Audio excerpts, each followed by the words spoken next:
¿No? En las primeras semanas del embrión, poco a poco ese conducto va generando bolsas, una nueva capa y otra capa.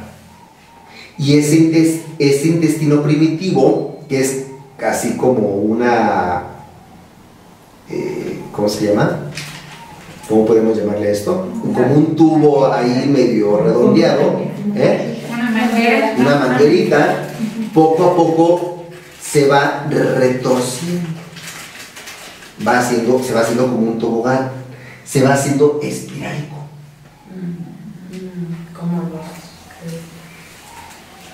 Y entonces poco a poco se van generando los demás órganos. ¿Qué significa esto? De que los órganos son subproducto. Los órganos son, podemos llamarlo así, un epifenómeno del intestino primitivo. Ese intestino primitivo, ahí en ese intestino primitivo es donde se encarna el alma. Por eso todo el modelo que yo he desarrollado de Altersoma se basa en parte, pero una parte muy importante, en el trabajo con las vísceras y los órganos abdominales, porque ahí se encuentran las primeras impresiones álmicas. Ahí se encuentra la encarnación. Ahí en ese nivel del desarrollo del embrión. Ya van a ser hasta las 8 semanas que empieza a haber la conexión, por ejemplo, con el cerebro. Pero pasa mucho tiempo. Entonces, el alma se encarna en el intestino primitivo. Todas las extensiones y desarrollos del intestino primitivo van a ser diferentes cualidades de encarnación del alma. El corazón, los pulmones, el hígado, los riñones, el intestino grueso, el intestino delgado, van a ser diferentes cualidades del alma. Sí. Miguel, entonces, ¿de dónde surgió aquella idea tan a veces en nosotros así arraigada de que el alma más bien lo primerito que se encarnó es en el corazón? Sí, de hecho, bueno, no, es que es correcto. Porque de ahí viene el intestino primitivo. Pero por supuesto, ¿no? El corazón va a ser el asiento del alma. ¿No? De hecho, tiene que ver con lo que estoy comentando. O sea, este intestino primitivo, ahí se encarna el alma, pero el corazón va a ser el lugar del asiento del alma. Pero por supuesto, por eso forma parte, ¿no? Todos tus recuerdos, todo se encuentra en el corazón. El corazón es muy importante. O sea, yo tomo el corazón como parte del intestino. O sea, el elemento, el trabajo energético que realizamos es un trabajo del corazón. Es en el corazón. Vamos a ver un poquito después, quizás lo veremos, ahora no. Pero toda la información de todos los órganos van hacia el corazón. De todos los órganos del cuerpo, el corazón es el que tiene más comunicación con el cerebro. Y el corazón también tiene neuronas. Tiene aproximadamente entre 30.000 y 40.000 neuronas. Menos que nuestros intestinos. Nuestros intestinos tienen muchas neuronas y tiene también neurotransmisores. Pero bueno, aquí hay una parte bien importante. Desde el punto de vista evolutivo, lo primero, ¿qué es más importante? ¿Pensar o comer? Comer. Punto. No podemos pensar. Entonces, evolutivamente. Ya decía yo que no estaba tan mal. Claro. Evolutivamente, ¿qué hacemos? ¿Qué hacemos primero para adaptarnos al para sobrevivir? Comer. Entonces, lo que nosotros llamamos intestinos realmente es nuestro primer cerebro. Nuestro, vamos a llamarlo así, nuestros intestinos es un intestino cerebral. Es nuestro primer cerebro. Intestino cerebral. Nuestro intestino cerebral. Esto es, nuestros intestinos tienen inteligencia. Vamos, yo voy a estar recuperando este concepto fundamental que va a estar atravesando toda la terapéutica, ¿no? El concepto de animismo. ¿El concepto de qué, perdón? Animismo. ¿Qué es el animismo? Es la creencia basada en la experiencia de que toda la realidad se encuentra animada. Toda la realidad tiene vida, tiene movimiento. Bueno, ahora, esa realidad que tiene movimiento, esa realidad tiene inteligencia. ¿No? Bueno, movimiento, vida, movimiento, inteligencia. Pero no solamente eso. Esa realidad que tiene vida, movimiento, inteligencia, tiene personalidad. ¿Ok? Vida, movimiento, inteligencia, personalidad. ¿Qué significa que tenga personalidad? Que esa realidad se encuentra interconectada con nuestro cerebro.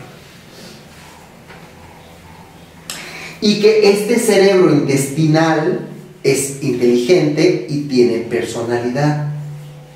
Las perspectivas médicas ancestrales son animistas. Dentro de los estudios que yo he estado realizando, me he metido en ese tema, y para mí es la diferencia entre una medicina tradicional y la medicina contemporánea.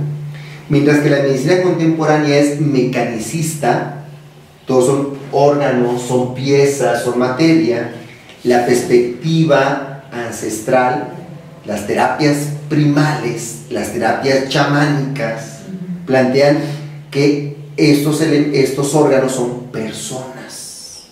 El corazón es una persona, el pulmón es una persona. ¿Qué significa esto? Que nuestro cuerpo tiene diferentes cerebros y diferentes personalidades. Y que lo que nosotros llamamos el ser y la conciencia realmente se encuentra conformada por una sinergia, o como diría Jacobo Greenberg, ¿verdad? Una sintergia, una síntesis de energías. O sea, es que no es energía eléctrica, no son campos electromagnéticos, es energía con inteligencia que toma decisiones. Nuestros órganos piensan. Eso es lo que le parece una locura a la ciencia. Y sí, dentro de nuestro contexto, está loco. O sea, bueno, a ver, échale, está bien que los órganos tengan inteligencia, porque tienen células y tienen funciones celulares específicas. Podemos hablar de una inteligencia celular. Pero de ahí a que digamos que el órgano es una persona, y que esa persona, como tú y yo, hablamos, y que puedes saludar al órgano y el órgano te puede saludar, y que si le regañas al órgano y el órgano también te regaña, y el órgano también te reclama, y el órgano se queja, y el órgano grita, y hay órganos que te pueden hackear. Y el órgano lo que hace es toma el mando de la persona. Por ejemplo, una persona iracunda, y entonces todos los demás órganos están debilitados, y el órgano que hackeó es el hígado. Entonces de repente la persona es una persona hígado. O hay personas vaso, hay personas corazón, hay personas pulmón, hay personas, ¿cuál me falta? Intestino. No, ya están ahí, ¿no? Son los párpados, ahí están. Riñón, hay personas riñón, ¿no? Y entonces hablamos de que cuando hay desequilibrios en esos 5 elementos, de esos 5 órganos, un órgano es dominante. Y entonces ¿qué sucede en un gobierno donde solamente un elemento es el que manda? Se convierte en una dictadura. Entonces, ahorita vamos a entrar a eso, porque eso tiene que ver con las enfermedades. De ahí nos enfermamos, ¿no? Pero vamos a ver algo muy importante, porque la enfermedad también es un camino espiritual. Y ese órgano, el alma de ese órgano trae memorias, tiene su propio campo, ¿no? Bueno, entonces, ¿qué es lo que sucede aquí? Tenemos nuestro primer cerebro, lo que llamamos nuestro cerebro, ¿verdad? Pues ahí está la teoría del cerebro triuno, ¿no? Tenemos nuestro cerebro neocórtex, nuestro cerebro mamífero y nuestro cerebro reptil, ¿no? Un autor dice que nuestro cerebro, hay que entender nuestro cerebro como nuestra mano. Ajá. Dice, tu dedo pulgar va a ser tu cerebro mamífero, tu cerebro emocional. Tus 4 dedos van a ser el cerebro neocórtex. Y la muñeca va a ser el cerebro reptil. Entonces, este cerebro triuno, dicen, es algo así como si tuvieras un teléfono. Entonces, el teléfono más primitivo es un hilo con unos vasos, ¿no? E imagínate que ese teléfono del hilo con unos vasos, de repente le añades el teléfono digital, el que le das vueltitas, ¿no? Que ese sería nuestro cerebro mamífero o emocional. Y de repente conectas el teléfono primitivo con el teléfono digital y lo conectas con un iPhone de 5ª generación, con apps y internet, wifi, cámara, redes sociales, memoria, ¿no? Dice, así es nuestro cerebro. Entonces, nuestro cerebro, tenemos esos 3 cerebros, ¿no? Ahora, ¿qué es lo que sucede con la conexión con nuestro intestino cerebro? Bueno, actualmente sabemos que este cerebro no es otro cerebro, es el mismo cerebro. No hay una tal conexión entre intestinos y cerebro.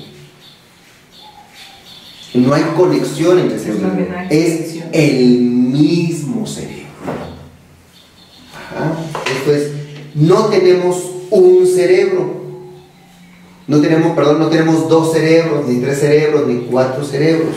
Tenemos un mismo cerebro. En todo caso, podemos hablar de una extensión intestinal. Por ejemplo, en medicina tradicional china no hay un meridiano para el cerebro, ¿no? O sea, tenemos corazón, pulmón, riñones, vaso y ¿qué otro órgano?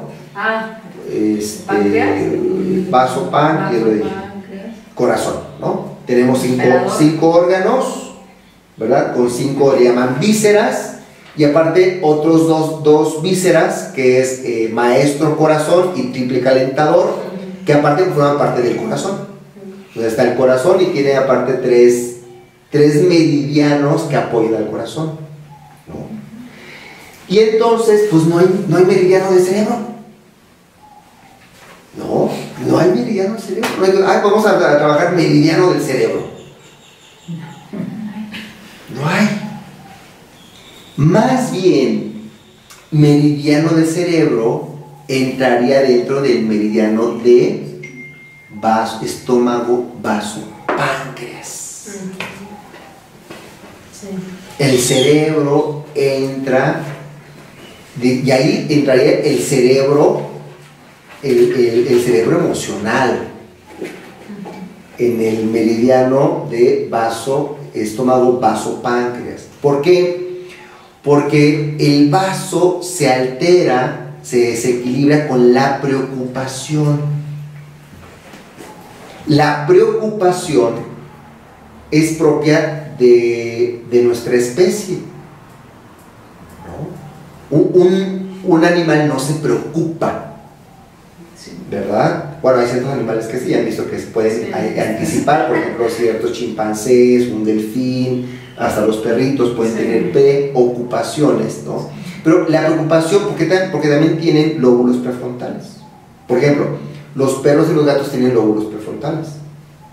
Los lóbulos prefrontales, ahí no me vayan a chanclear las amantes de los gatos tienen los lóbulos prefrontales más pequeños que la de los perros, ¿no? Pero bueno, entonces la parte de nuestro cerebro que se preocupa son los lóbulos prefrontales. Y cuando los lóbulos prefrontales se preocupan, eso altera nuestro estómago, nuestro vaso y nuestro páncreas. De ahí que muchas personas que son diabéticas, ¿no? Independientemente de todos los elementos biológicos, ambientales de la alimentación, bueno, en el fondo hay preocupación. Pero también la diabetes hace, ¿verdad?, por un proceso de que de debilitamiento del páncreas hace a las personas diabéticas más propensas a la preocupación, ¿no? Entonces, bueno, pues el cerebro forma parte de ese meridiano, no tiene su meridiano, ¿no? Por ejemplo, en la medicina tradicional china es más importante esto que esto. Y ahorita estamos, para nosotros, en Occidente es más importante el cerebro. Y poco a poco empezamos a ver las conexiones del cerebro con los intestinos, ¿no? Pero ya en ahorita dicen, no, es que el ser humano no piensa con el cerebro, ¿no? El ser humano piensa con el cuerpo, el cerebro piensa con el cuerpo. La medicina china va más allá, dice, no, el ser humano no piensa con el cuerpo piensa. Ah, China.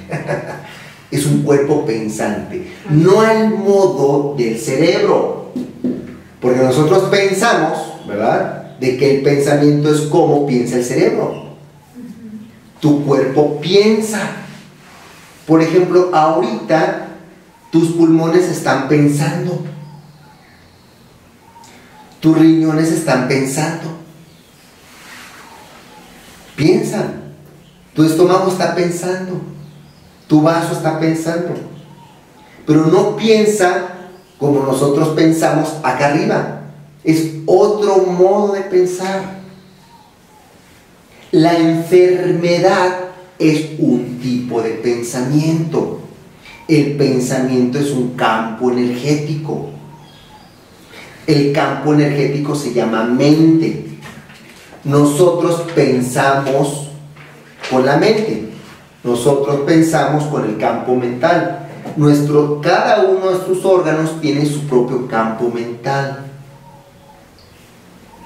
Cada uno de esos órganos está conectado con cada uno de los chakras. Bueno, entonces, ¿qué sucede? No me queda claro eso de que cómo piensan los órganos, cómo se manifiesta el pensamiento de los órganos. ¿Solo en vamos a enfermedad? No, el pensamiento del órgano, los órganos tienen su propio idioma, ¿no? Tienen su propio lenguaje, tienen su pensamiento, idioma, lenguaje. Pero ese lenguaje no es el lenguaje de nuestra lengua, ni es el pensamiento de nuestros procesos cognitivos superiores. Es otro tipo de pensamiento, es otro tipo de lenguaje. Por ejemplo, tu estómago piensa a través de movimientos. Ahí va.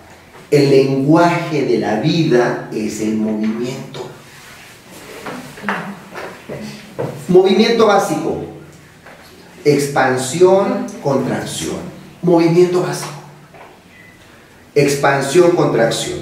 Expansión hacia arriba, expansión hacia abajo. Expansión hacia un lado, expansión hacia el otro. Contracción hacia arriba, contracción hacia abajo, contracción hacia un lado, contracción hacia el otro lado. Lenguaje básico. Entonces, lo que hay que entender, para entender el lenguaje de estos órganos, hay que entender el movimiento de los órganos. Entonces, ¿qué sucede cuando tú te expandes? Vamos a los pulmones. ¿Cómo te sientes cuando tus pulmones se expanden? Bien. Apertura. Apertura. ¿Cómo te sientes cuando tus pulmones se contraen? Cerrada. ¿Ok? Ese es el lenguaje de los pulmones. Y lo podemos traducir en palabras. Esos movimientos de los órganos generan sensaciones. Siempre van a generar sensaciones. Ahora, la sensación tiene un voltio, tiene una medida energética. ¿Sí? Tu cuerpo se está moviendo constantemente. Esto es, tu cuerpo constantemente está hablando. Pero cuando esos voltios, ¿verdad?, superan un límite, tu yo consciente los puede percibir. Ojo, eso es importante, ¿eh? Esto es, tú puedes tener un órgano en desequilibrio, un órgano enfermo, y tu órgano en esa enfermedad, tu yo no la alcanza a percibir. Pero posiblemente, cuando te vas a dormir y entras en una quietud profunda, esos movimientos son percibidos inconscientemente y son traducidos en sueños. El sueño, en los griegos, era una forma de diagnosticar enfermedades. Sí. Esto es, dime en qué soñaste y te diré de qué órgano estás enfermo. ¿Okay? Bueno, entonces, ¿qué sucede cuando tú, pues no tienes, más bien estás desconectada con tu cuerpo? No solamente con las sensaciones, sino con el lenguaje de tu cuerpo, con el movimiento de tu cuerpo. No tienes el tiempo para entrar en un estado de quietud y de dialogar con tus órganos. Es hasta que esos movimientos empiezan a ser más fuertes, que el potencial eléctrico de esos movimientos supera ese límite, ¿no? Pasa de ser subliminal, pasa el límite de la liminalidad, y entonces esos movimientos se perciben como dolor en una parte de tu cerebro que se llama la ínsula. La ínsula entonces percibe el dolor, y ese dolor entonces pone la alerta a tu cerebro. Dice, ay, me duele el hombro, hoy me duele el estómago, sí, no puedo respirar bien, ay, mi rodilla, ay, mi espalda. Ahora, ¿cuánto tiempo pasa entre la alteración del órgano y que tu yo se dé cuenta? Pueden pasar años, o sea, días, meses, años. Pueden pasar 15 años, pueden pasar 20 años. Y de repente lo que se presenta es lo que llamamos la enfermedad. Ahí hay una parte muy importante. Tú puedes estar enfermo sin sentirte enfermo. No es que seas asintomático. Es que tus síntomas se encuentran en un nivel subliminal, por debajo del límite de percepción de la ínsula. La medicina tradicional china utiliza la palpación, al igual, por ejemplo, que la osteopatía. Lo que nos va a permitir comunicarnos con nuestros órganos van a ser 3 cosas. 1, la quietud. 2, la sensopercepción. Y 3, la palpación, ¿no? Entonces, si yo me relajo, entro en un estado de quietud, de inmovilización de mi cuerpo, y entonces llevo a cabo el escaneo. El escaneo me permite decir, a ver, ¿cómo estoy en mi cuerpo? ¿Cómo estoy en mis órganos? Y cuando digo, aquí sentí una sensación extraña, como que por aquí. Entonces llevo mis manos, puedo colocar mis manos así y sentir. Puedo presionar un punto y sentir. Puedo utilizar directamente la palpación y entrar al órgano, presionarlo y sentirlo. Entonces, claro, eso es lo que hacemos en la imposición de manos. Todo lo que vamos a hacer este fin de semana tiene que ver con esa comunicación con los órganos. ¿Qué te está diciendo los pulmones? ¿Qué te está diciendo tu páncreas, tu hígado? Porque todo eso forma parte del proceso de digestión de la experiencia traumática. ¿Qué pasa? Los traumas no afectan por igual a todos los sistemas. Los traumas, digamos que hay una elección del órgano. ¿Por qué varias personas que vivieron la misma experiencia traumática se pueden enfermar de diferentes enfermedades y no de la misma? ¿Por qué? Porque el trauma, yo ya les he dicho, el trauma es oportunista y parasitario. ¿Qué significa oportunista? Que se aprovecha del órgano más débil. Y es parasitario porque se alimenta del campo energético que está ahí. Se alimenta porque la persona queda atrapada en ese campo energético. Y se va a encontrar repitiendo ese campo energético. Como si fuera una especie de película o de disco rayado que se repite y se repite y se repite. Se encuentra atrapada en ese campo energético. Parasitario. Entonces, ese es el lenguaje de los órganos. Así se comunican los órganos. Los órganos entonces se comunican también a través de sueños. Los órganos se comunican también, o sea, nuestros órganos tienen campos.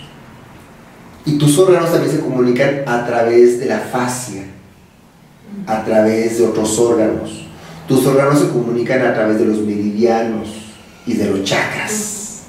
O sea, este movimiento de órgano no solamente es un movimiento de la célula y del tejido celular, sino que también es un movimiento del campo energético.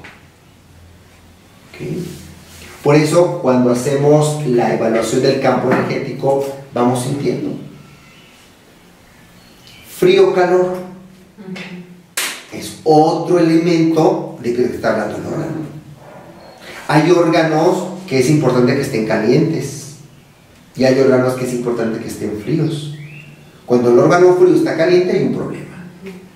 Cuando el órgano que tiene que estar caliente está frío, hay un problema. Entonces, en medicina tradicional china dicen, se habla el corazón tiene que estar caliente, ¿no? Las vísceras tienen que estar templadas y los intestinos tienen que estar fríos, ¿no? Caliente, templado y frío. Hay personas que les van a hacer baños de asiento porque traen problemas intestinales. Entonces dicen, pues mira, en un pocito ahí, échale agüita, hielitos, ya se dan una cervecita, ¿no? Hielito. La idea es que esté frío. Y te sientas. Te sientas ahí en el baño frío para que tus intestinos se enfríen, porque los traes muy calientes. Están duros, calientes, inflamados. Y entonces también incluye la pelvis. Y entonces estamos hablando de ahí del colon, ¿no? Entonces, bueno, la temperatura también es una forma, es como se comunican los órganos. A nivel energético, ese es en el campo térmico, digamos. Pero también hablamos de dos elementos a nivel energético perceptibles: densidad y fluidez, ¿no? A 30 centímetros del cuerpo, en el llamado cuerpo emocional o cuerpo etérico, lo llaman los somas, el soma etérico, que está a 30 centímetros. Cuando trabajamos a esta distancia de los 30 centímetros de nuestro cuerpo, ahí podemos encontrar la fluidez o la densidad. Pasamos la mano y aquí hay densidad, ¿verdad? Esa densidad va a estar relacionada con un chakra. El chakra con un órgano, también con parte de una bolsa endocrina, ¿cómo se llaman? Con una glándula, ¿no? Entonces, nuestros órganos se van comunicando.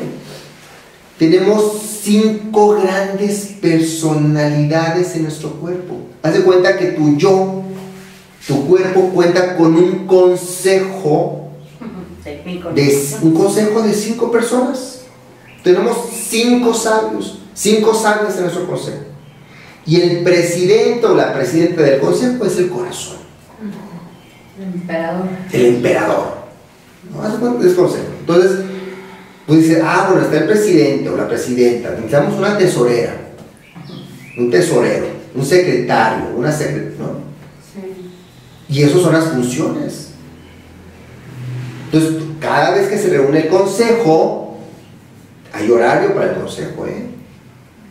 Tus órganos tienen tiempo, tienen horario. Hay un momento donde hacen un corte de caja. A ver, ¿cómo estuvo el día? No, pues ahí viene, entonces empieza el pulmón. No, pues fíjate que el día de hoy, ¿qué les cuento? ¿No? Que Chuchita la bolsearon y está muy triste. Chin, pues te afectó a ti el pulmón, ¿no? Y tú estómago, ¿cómo estás? No, pues yo bien, o pues hoy Chuchita hoy comió bien. Perfecto, entonces te pudiste alimentar, perfecto, qué bueno, y estuvo dentro de todo medio tranquila, ¿no? No estuvo preocupada, muy bien. Oye, a ver, riñón, ¿y a ti cómo te fue? No, pues tranquilo, tomó agua.